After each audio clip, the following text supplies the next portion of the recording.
ಹಿಂದಿನ ವಿಡಿಯೋದಲ್ಲಿ ನಾವು ಮಾರಾಟಗಾರರ ಆರ್ಡರ್ ರದ್ದತಿಗಳು ಹಾಗೂ ಈ ರದ್ದತಿಗಳನ್ನು ಕಡಿಮೆ ಮಾಡಲು ನೀವು ಅಥವಾ ಮಾರಾಟಗಾರರು ಅನುಸರಿಸಬೇಕಾದ ಬೇರೆ ಬೇರೆ ಹಂತಗಳು ಅಥವಾ ಕ್ರಮಗಳ ಬಗ್ಗೆ ಮಾತನಾಡಿದ್ವಿ. ಈ ವಿಡಿಯೋದಲ್ಲಿ ಗ್ರಾಹಕರಿಂದ ಆಗುವ ಆರ್ಡರ್ ರದ್ದತಿ ಬಗ್ಗೆ ಮಾತನಾಡೋಣ. ಗ್ರಾಹಕರು ಆರ್ಡರ್ ಕ್ಯಾನ್ಸಲ್ ಮಾಡೋದಕ್ಕೆ ಹಲವಾರು ಕಾರಣಗಳಿವೆ. ಆ ಕಾರಣ ಏನೇ ಆಗಿದ್ರೂ ಅದರಿಂದ ವ್ಯಾಪಾರಕ್ಕೆ ಪೆಟ್ಟು ಬೀಳುತ್ತೆ.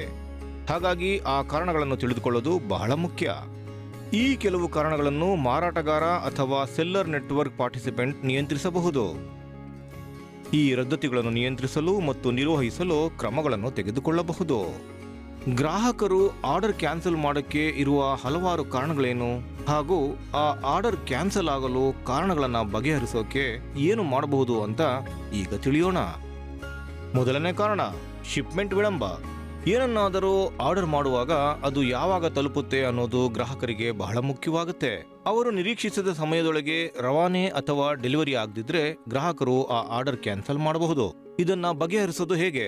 ಇಲ್ಲಿ ಪ್ಯಾಕೇಜಿಂಗ್ ಮತ್ತು ರವಾನೆ ತಂಡದ ಜೊತೆ ಮಾತನಾಡಿ ಸಾಗಣೆ ಸಮಯ ಸುಧಾರಿಸೋದಕ್ಕೆ ಪ್ರಯತ್ನ ಪಡಿ. ಅದರ ಜೊತೆಗೆ ವ್ಯಾಪಾರಿಗಳ ಆರ್ಡರ್ ನಿರಾಕರಣೆ ಕುರಿತ ನಮ್ಮ ಹಿಂದಿನ ವಿಡಿಯೋದಲ್ಲಿ ಹೇಳಿದ್ದ ಇನ್ವೆಂಟರಿ ಪರಿಶೀಲನೆಯ ನಿರ್ದಿಷ್ಟ ಕಾರ್ಯಸೂಚಿ ಅನುಸರಿಸ್ತಾ ಇದ್ದೀರಾ ಇಲ್ವಾ ಅನ್ನೋದನ್ನ ಗಮನಿಸಿ.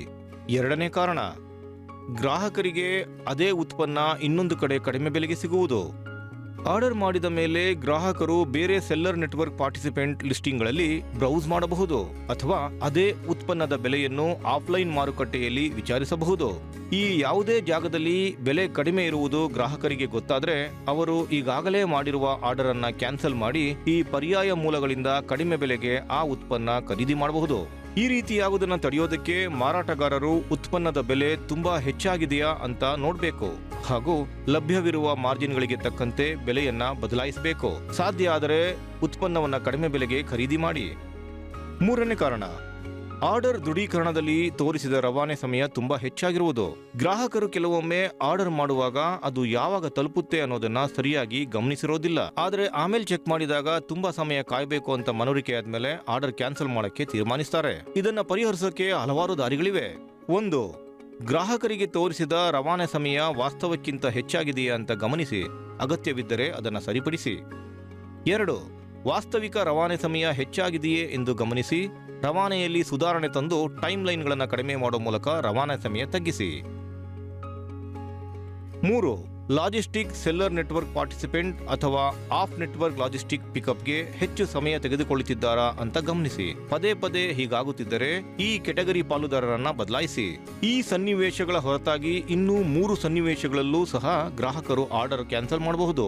ಆ ಉತ್ಪನ್ನವನ್ನ ಖರೀದಿಸೋ ಬಗ್ಗೆ ಗ್ರಾಹಕರು ತಮ್ಮ ಮನಸ್ಸು ಬದಲಾಯಿಸಬಹುದು. ಇದು ಮಾರಾಟಗಾರನ ನಿಯಂತ್ರಣದಲ್ಲಿ ಇರೋದಿಲ್ಲ ಅಥವಾ ಅವರಿಗೆ ಆ ಉತ್ಪನ್ನ ಬೇಕಿಲ್ಲದಿದ್ದರೂ ಅಪ್ಪಿತಪ್ಪಿ ಆರ್ಡರ್ ಮಾಡಿರಬಹುದು. ಇದು ಕೂಡ ಮಾರಾಟಗಾರನ ನಿಯಂತ್ರಣದಲ್ಲಿ ಇರೋದಿಲ್ಲ. ಅಥವಾ ಆರ್ಡರ್ ಮಾಡುವಾಗ ಅವರು ತಮಗೆ ಲಭ್ಯವಿರುವ ಪ್ರೊಮೋ ಅಥವಾ ಆಫರ್ ಕೋಡ್ ನಮೂದಿಸಲು ಮರೆತಿರಬಹುದು. ಆದ್ದರಿಂದ ಅವರು ಕೋಡ್ಗಳೊಂದಿಗೆ ಮರು ಆರ್ಡರ್ ಮಾಡಲು ಆರ್ಡರ್ ಕ್ಯಾನ್ಸಲ್ ಮಾಡಬಹುದು. ಈ ಪರಿಸ್ಥಿತಿಯಲ್ಲಿ ಗ್ರಾಹಕರಿಗೆ ಆರ್ಡರ್ ಮಾಡುವ ಉದ್ದೇಶ ಇರೋದ್ರಿಂದ ಅವರು ಮತ್ತೊಮ್ಮೆ ಆರ್ಡರ್ ಮಾಡ್ತಾರೆ ಅಂತ ನೀವು ನಂಬಬೇಕು. ಅದನ್ನ ಬಿಟ್ಟು ಇನ್ನೇನು ಮಾಡೋಕೆ ಸಾಧ್ಯವಿಲ್ಲ. ಈ ಸತ್ಯವನ್ನ ಅರ್ಥ ಮಾಡಿಕೊಂಡು ಮಿಕ್ಕಿದ್ದನ್ನ ಗ್ರಾಹಕರಿಗೆ ಬಿಡಬೇಕು. ಗ್ರಾಹಕರಿಂದ ಆಗುವ ಬೇರೆ ಬೇರೆ ಆರ್ಡರ್ ರದ್ದತಿಗಳನ್ನು ನಿರ್ವಹಿಸೋಕೆ ಮಾರ್ಗಸೂಚಿ ಅನುಸರಿಸುವಾಗ ಮಾರಾಟಗಾರರು ಸಮರ್ಥವಾಗಿ ಕೆಲಸ ಮಾಡ್ತಿದ್ದಾರಾ ಅಂತಾನೂ ನೋಡಬೇಕು. ಕೆಲವು ಮಾನದಂಡಗಳ ಮೂಲಕ ಅವರ ಕಾರ್ಯಕ್ಷಮತೆಯನ್ನು ಅಳೆಯೋದು ಬಹಳ ಮುಖ್ಯ. ಮಾರಾಟಗಾರರು ಹಾಗೂ ಸೆಲ್ಲರ್ ನೆಟ್ವರ್ಕ್ ಪಾರ್ಟಿಸಿಪೆಂಟ್ ಮಟ್ಟದಲ್ಲಿ ಕಾರ್ಯಕ್ಷಮತೆಯನ್ನ ಅಳೆಯೋಕೆ ಮತ್ತು ಗಮನಿಸೋಕೆ ಒಂದು ಸೂತ್ರ ಇದೆ. ಅಲ್ಲಿ ಸಿಗುವ ಫಲಿತಾಂಶ ತೀರಾ ಕಳಪೆಯಾಗಿದ್ರೆ ಸುಧಾರಣೆ ಕ್ರಮಗಳನ್ನು ಕೈಗೊಳ್ಳಬಹುದು.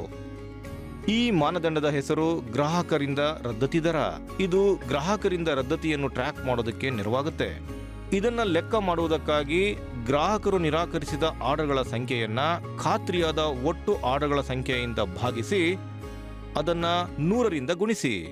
ಗ್ರಾಹಕರ ಕ್ಯಾನ್ಸಲೇಷನ್ ರಿಟರ್ನ್ ರೀಫಂಡ್ ನಿಯಮಗಳನ್ನ ಮೊದಲೇ ಘೋಷಿಸಬೇಕು ಮತ್ತು ಇದು ಇ ಕಾಮರ್ಸ್ಗಾಗಿ ಗ್ರಾಹಕ ಸಂರಕ್ಷಣಾ ನಿಯಮಗಳಿಂದ ನಿಯಂತ್ರಿಸಲ್ಪಡುತ್ತದೆ. ಈ ಕುರಿತು ಹೆಚ್ಚಿನ ವಿವರಗಳಿಗಾಗಿ QR ಕೋಡ್ ಅನ್ನ ಸ್ಕ್ಯಾನ್ ಮಾಡಿ. ಇಲ್ಲಿಗೆ ನಾವು ಈ ವಿಡಿಯೋದ ಕೊನೆ ಭಾಗಕ್ಕೆ ಬಂದಿದ್ದೇವೆ. ಇಲ್ಲಿ ನಾವು ಗ್ರಾಹಕರು ಆರ್ಡರ್ ಕ್ಯಾನ್ಸಲ್ ಮಾಡೋಕೆ ಕಾರಣಗಳೇನು ಅಂತ ತಿಳ್ಕೊಂಡ್ವಿ. ಅದರ ಜೊತೆಗೆ ನಿರ್ದಿಷ್ಟ ಕ್ರಮಗಳು ಹಾಗೂ ಕೆಲವೊಂದು ಮಾನದಂಡಗಳನ್ನು ಅನುಸರಿಸಿ ಈ ರದ್ದತಿಗಳನ್ನ ಕಡಿಮೆ ಮಾಡೋದು ಹೇಗೆ ಅಂತಾನೂ ತಿಳ್ಕೊಂಡ್ವಿ. ಮುಂದಿನ ವಿಡಿಯೋದಲ್ಲಿ ನಾವು ರಿಟರ್ನ್ಸ್ ಮ್ಯಾನೇಜ್ಮೆಂಟ್ ಬಗ್ಗೆ, ಅಂದ್ರೆ ಗ್ರಾಹಕರ ವಿಳಾಸದಿಂದ ಆರ್ಡರ್ ರಿಟರ್ನ್ ಬಂದಾಗ ಅದನ್ನ ಹೇಗೆ ನಿಭಾಯಿಸೋದು ಅಂತ ತಿಳ್ಕೊಳ್ಳೋಣ. ಇದರ ಬಗ್ಗೆ ಇನ್ನಷ್ಟು ತಿಳಿಯಲು ಈ ವಿಷಯದ ಕುರಿತ ನಮ್ಮ ಮುಂದಿನ ವಿಡಿಯೋ ನೋಡಿ.